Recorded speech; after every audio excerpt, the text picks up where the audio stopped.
E agora a gente vai trazer para vocês um caso que gera muita revolta. Uma adolescente de 14 anos é vítima de importunação sexual dentro de um Transcol, gente. Isso aconteceu na Avenida Fernando Ferrari, aqui em Vitória.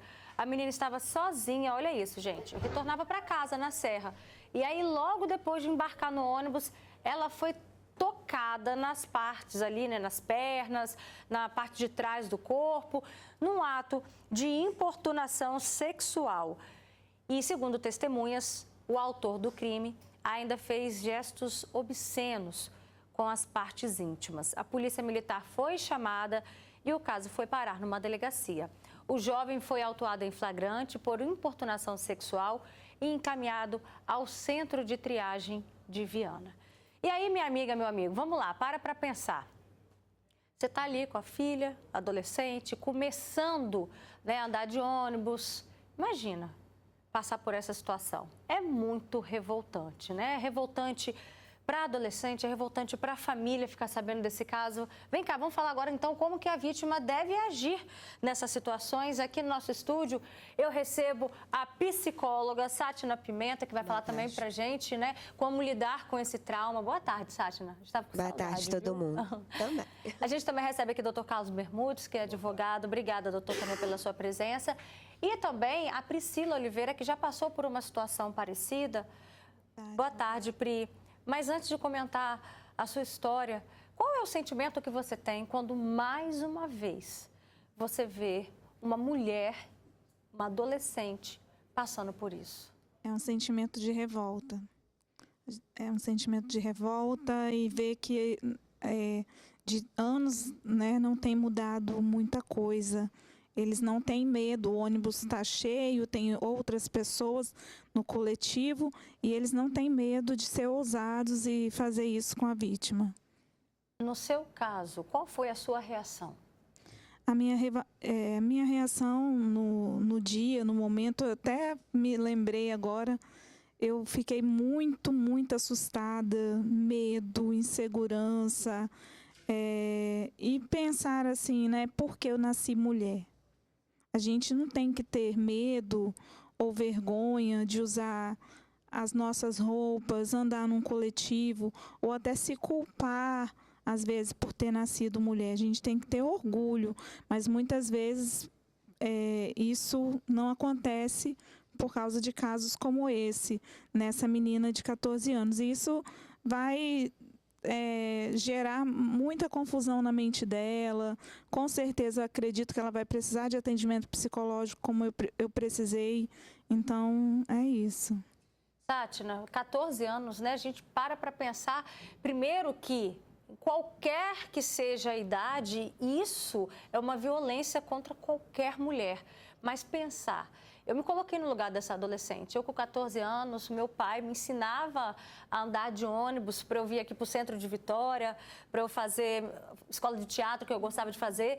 E aí, eu imagino, eu começando a dar meus primeiros passos sozinha na vida, passar por uma violência dessa, o que isso pode gerar realmente? Boa tarde para todo mundo novamente. Então, passar por uma situação como essa pode gerar um trauma que nos faz até ter um bloqueio em relação àquele espaço, àquele comportamento ou àquela localização. Então, eu posso parar, por exemplo, de pegar aquele ônibus, eu posso não querer entrar mais naquele Uber, como a gente já conversou sobre algumas situações que aconteceram em Uber, aqui em transportes, aqui no jornal.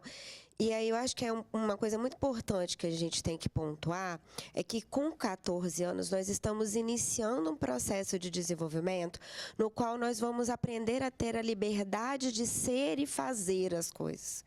E quando o mundo nos tolhe isso, principalmente como mulheres, a gente vai tomando medo do mundo. Então eu já começo a olhar para esse mundo com um olhar desconfiado. E aí, infelizmente, quando a gente ouve falar sobre abusos e questões de violência, a gente tem uma lógica muito clara dos violentadores. Normalmente são pessoas que não possuem uma grande possibilidade de se defender. iniciando com crianças, indo para adolescentes, chegando em mulheres, e às vezes a gente até tem um idoso no meio desse termo aí. Agora, pensa se esse homem faria isso com outro homem dentro de um coletivo. Não faria. Então, cada vez mais, eles estão se utilizando da fragilidade, tanto institucional quanto do sujeito, porque esse ônibus ele tem que ter uma política de prevenção para isso, conversamos sobre isso, inclusive já aqui, e não tem. Então, eu me torno vítima de uma sociedade que me fala, você fica dentro de casa ou eu te machuco. E, doutor Carlos Bermudes, numa situação como essa, dentro de um coletivo, a gente já viu vários relatos de motoristas que falaram assim, não, leva lá para a delegacia e vai, tem que todo mundo para a delegacia, mas qual que o que diz a lei a respeito disso? O que a própria vítima deve saber dos seus direitos ali naquele momento para ter tudo isso como prova? Perfeito. Boa tarde. Boa tarde. O crime de importunação sexual, ele é um crime que a gente chama, dentro do direito penal, um crime não material. É um crime que não necessariamente vai deixar vestígios, porque a gente sabe bem que um toque, o apalpar, aquela encoxada, isso tudo configura o crime. Então, não necessariamente vai deixar um vestígio material a ser objeto de perícia, a ser provado. Mas é possível a prova da ocorrência desse crime por diversas formas. Prova testemunhal, imagens, né? Eu costumo dizer que hoje em dia nós vivemos num Big Brother, né? Todo mundo tem um celular na mão, todo mundo tem uma forma de captar imagem, foto, em vídeo, em áudio. Então, são formas de demonstrar a ocorrência desse crime. Então, esse tipo de situação é até complicado a gente falar isso para a mulher, porque eu, enquanto homem, não tenho a menor condição de saber qual é a reação, a sensação no momento em que você sofre esse tipo de violência. Mas, se possível, na medida do possível, que ocorrendo em lugares públicos, que peça auxílio de alguém que esteja perto, que grite, que se manifeste, que faça de certa forma, algum tipo de manifestação para que alguém possa te socorrer. Obviamente que a gente sabe que tem pessoas que ficam ali congeladas, traumatizadas. Então, como disse, eu não tenho aqui propriedade para dizer como é a reação da mulher, mas são formas que a mulher tem de chamar a atenção e certamente esse indivíduo será capturado, será levado ali até a autoridade policial para que sejam tomadas as medidas cabíveis. E chega a ser obrigatório da companhia, da empresa de ônibus, levar essa vítima até a delegacia? Olha, na legislação processual penal e penal, nós não temos uma obrigatoriedade imposta à companhia de transporte público, enfim.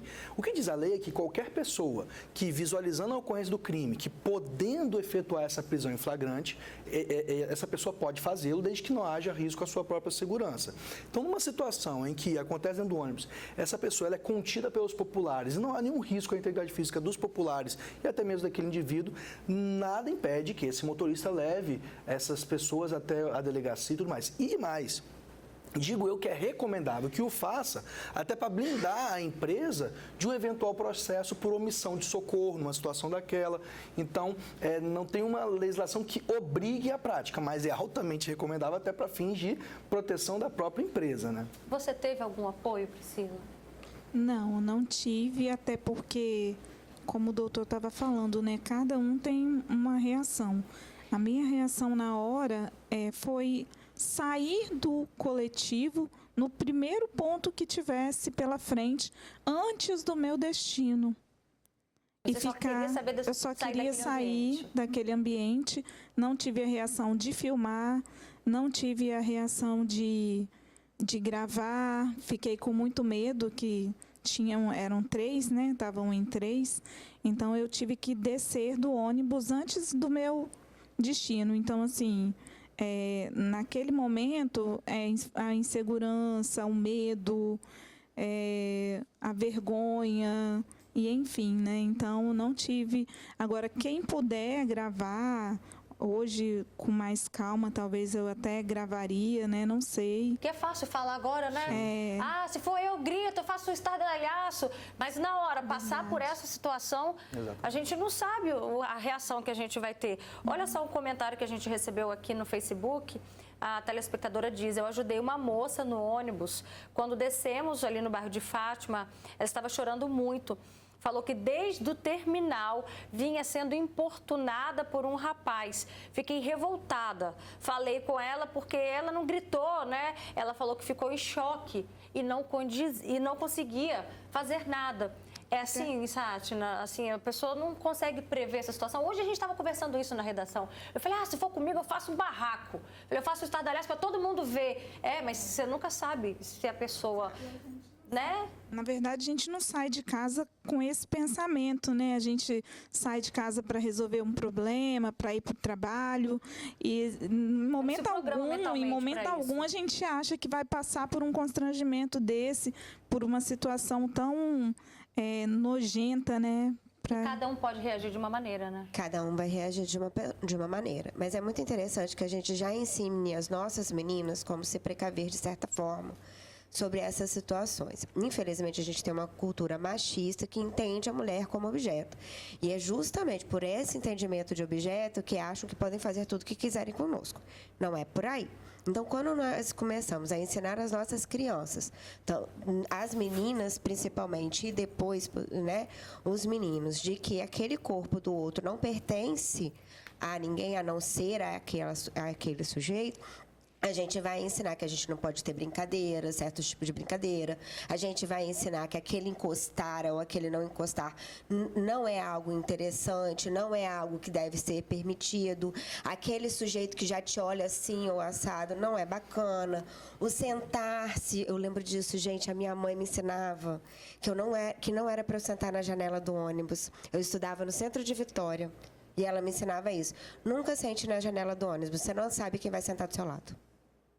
Era desse jeito que ela falava comigo. E eu tenho 42 anos. Imagina. E aí, assim, desculpa falar desse jeito, mas infelizmente é o mundo que a gente vive. E eu vou sim ensinar a minha filha a não sentar na janela.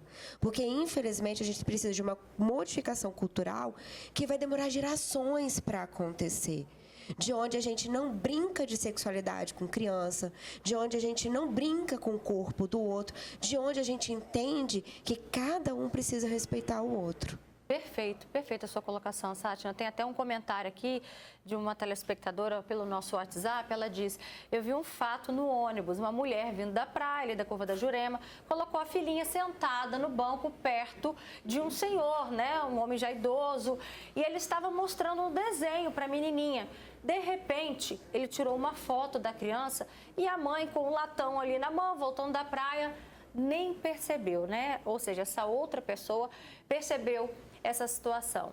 E aí, doutor Carlos Bermudes, numa situação como essa, né, a gente presenciando, a gente ali naquele ambiente, a gente deve tentar intervir, a gente deve tentar alertar a mãe dessa criança? Com toda certeza, né? O crime de importunação sexual a gente chama de ação penal pública incondicionada. Significa que não depende da vontade da vítima. Então, havendo prisão em flagrante, havendo a comprovação da ocorrência do fato, esse processo ele vai tramitar, esse indivíduo vai responder pelo crime, independentemente da vontade ou não da vítima. Então, isso quer dizer que qualquer pessoa do povo que presencie, que de qualquer modo consiga visualizar e informar a ocorrência desse fato às autoridades policiais, ela pode noticiar e não há nenhum problema em relação a isso. Obviamente que a intervenção ela tem que ser feita com as cautelas devidas, porque nós não sabemos se aquele importunador está com uma faca, um estilete, algo que possa causar dano naquele local, mas é necessário que nós tenhamos esse senso de coletividade e que sejamos uma rede de apoio uns dos outros. Então nós, enquanto homens, precisamos ter a consciência de que eu preciso me preocupar também com a mulher que está ali ao lado, enfim, isso independente do que eu costumo dizer. Eu não preciso ter filha mulher, não preciso ter ninguém na minha família que eu convivo mulheres para eu entender que também é meu papel enquanto homem, isso é manifestação da masculinidade, já que se fala tanto, né, em homens másculos, que sejamos também para proteger e auxiliar na defesa das mulheres. Então essa proteção, essa rede de apoio, ela é necessária e é possível, é altamente recomendável que assim façamos. Perfeito, doutor Carlos Bermudes, obrigada, viu, pela sua participação, obrigada também, Sátina, e obrigada, Pri. De nada. A gente espera que você a cada dia consiga ressignificar, né, e tocar certeza, a vida. Isso aí. Obrigada. Deixa eu só mandar um beijo que Manda! me pediram. Uma das minhas terapeutizadas pediram para eu mandar um beijo para a Dona Lúcia. Beijo, Dona Lúcia. Beijo, Dona Lúcia, telespectadora do programa, né? Ela adora você, fala que é sua fã. Obrigada, Dona Lúcia.